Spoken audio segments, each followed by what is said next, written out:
네, 여러분 반갑습니다. 이피디입니다. 우리나라가 반으로 갈라져 상당히 혼란스러운 상황 가운데 있습니다. 이럴 때일수록 크리스찬이라면 누구나 가져야 될 사회적, 정치적 기준들이 있다고 생각하여 관련 말씀들을 가져와서 정리해 보려고 합니다. 우선 세 가지 기본 원칙을 이야기해 보겠습니다. 처음으로 많은 분들이 헷갈리시는 부분이 정교 분리 원칙입니다. 정교 분리 원칙이 있기 때문에 크리스찬은 정치에 참여하면 안 된다 라고 착각하시는 분들이 종종 있는 것 같습니다.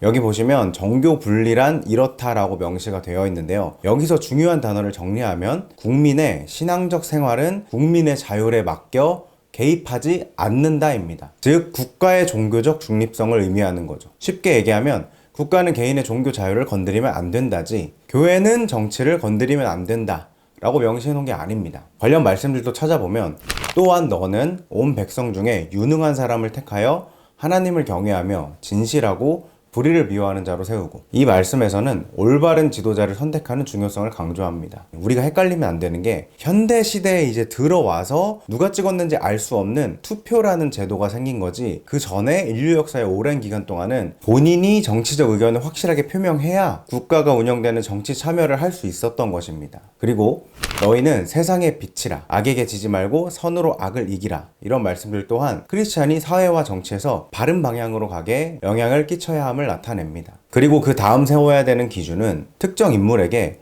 지나친 기대를 하거나 의지하면 안 된다는 겁니다. 여호와께서 이같이 말씀하시되 사람을 의지하며 육신의 팔을 의지하고 마음이 여호와에게서 떠난 자는 저주를 받을 것이라 라고 되어 있습니다. 이 구절은 사람을 의지하는 것이 하나님에게서 멀어지는 것임을 경고하고 있습니다. 왕이나 인생을 의지하지 말라. 그에게서 구원을 바라지 말라. 그의 호흡이 끊어지면 그가 돌아가고 그 날의 계획이 소멸하리로다. 인간은 유한하며 그들의 계획이 무너질 수 있음을 강조하고 있습니다. 오직 하나님만이 진정한 도움과 구원의 원천임을 나타냅니다. 애굽의 도움을 구하는 자는 화가 있을 것이라. 그들은 말에 의지하며 병거를 의지하고 군사의 많은 수를 의지하나 이스라엘의 거룩하신 이에게 돌아보지 아니하며 여호와를 찾지 아니하는도다. 외적인 힘이나 세상의 것에 의지하는 것이 하나님을 찾지 않는 것과 연결되어 있음을 보여줍니다. 그리고 또한 크리스찬이라면 현실 정치가 본인이 원하는 상황이든 아니든 두려운 마음을 가져서는 안 됩니다. 즉 마음 관리를 해야 된다는 겁니다. 아무것도 염려하지 말고 오직 모든 일에 기도와 간구로 너희 구할 것을 감사함으로 하나님께 아뢰라. 그래야하면 모든 지각에 뛰어난 하나님의 평강이 너희 마음과 생각을 지키시리라. 여호와는 나의 빛이요 나의 구원이시니 내가 누구를 두려워하리요. 여호와는 내 생명의 힘이시니 내가 누구를 무서워하리요. 라고 주님께서는 말씀으로 얘기하고 계십니다.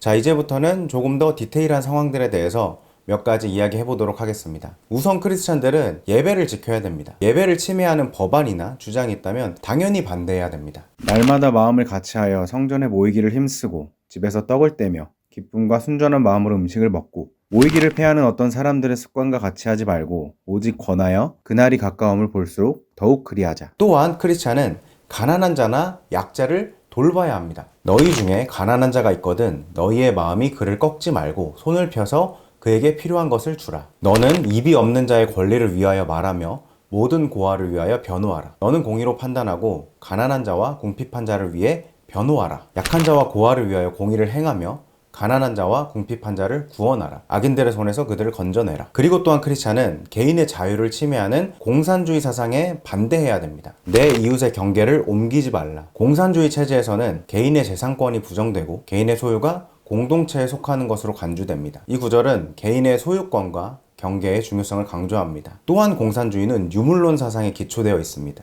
유물론은 물질적인 세계만을 강조하고 영적 또는 초월적 존재를 부정하는 사상입니다. 우리가 주목하는 것은 보이는 것이 아니요 보이지 않는 것이니 보이는 것은 잠깐이요 보이지 않는 것은 영원함이라. 이 구절은 물질적 세계가 일시적이라는 점을 강조하며 영적 가치에 대한 인식이 중요하다는 메시지를 전달합니다. 그리고 크리스천은 동성애와 트랜스젠더 등 하나님께서 만드시지 않은 제3의 성에 대해 반대해야 합니다. 너는 여자와 동침하듯이 남자와 동침하지 말라. 이는 가증한 일이니라. 이 구절은 동성 간의 성적 관계를 금지하고 있으며 하나님이 정한 성적 윤리를 강조합니다. 이 때문에 하나님께서 그들을 부끄러운 욕심에 내버려 두셨으니 곧 그들은 여자들은 자연적인 쓰임을 바꾸어 부자연한 것으로 쓰며 남자들도 이같이 순리대로 여자와의 관계를 끊고 서로 간에 욕심을 두어 남자와 더불어 부끄러운 일을 행하여 그들의 그릇된 대가를 그들 자신이 받았느니라. 바울은 동성애를 부자연한 것으로 묘사하며 이로 인해 발생하는 결과에 대해서도 경고하고 있습니다. 불의한 자가 하나님 나라를 유업으로 받지 못할 것을 알지 못하느냐. 미혹을 받지 말라. 음행하는 자나 우상숭배나 간음하는 자나 남색하는 자나 도적이나 탐욕하는 자나 술 취하는 자나 비방하는 자나 속이는 자는 다 하나님의 나라를 유업으로 받지 못하리라. 이 구절은 동성애자와 같은 행동이 하나님 나라에 들어갈 수 없음을 명확히 하고 있습니다. 하나님이 자기 형상대로 사람을 창조하시되 남자와 여자를 창조하시고 그들을 복주시고, 하나님이 다른 성을 만드시지 않았습니다.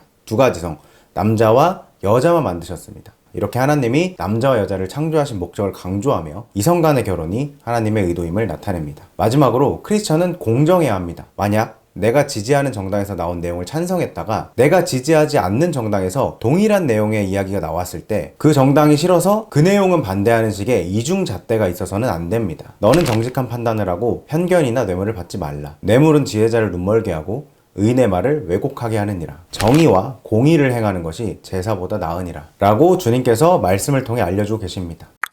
여러분 좀 도움이 되셨나요? 정치가 어떻든 현실의 삶이 어떠하든 진짜 믿는 자의 끝은 어차피 해피엔딩입니다. 현실에서 우리의 영역 가운데 치열하게 살아가면서도 늘 감사와 주님의 은혜를 잃지 않으시길 축복합니다. 제가 놓친 부분들이 있다면 댓글로 적어주시기 바랍니다. 저도 더 배우도록 하겠습니다. 그럼 여기까지 시청해주셔서 감사합니다.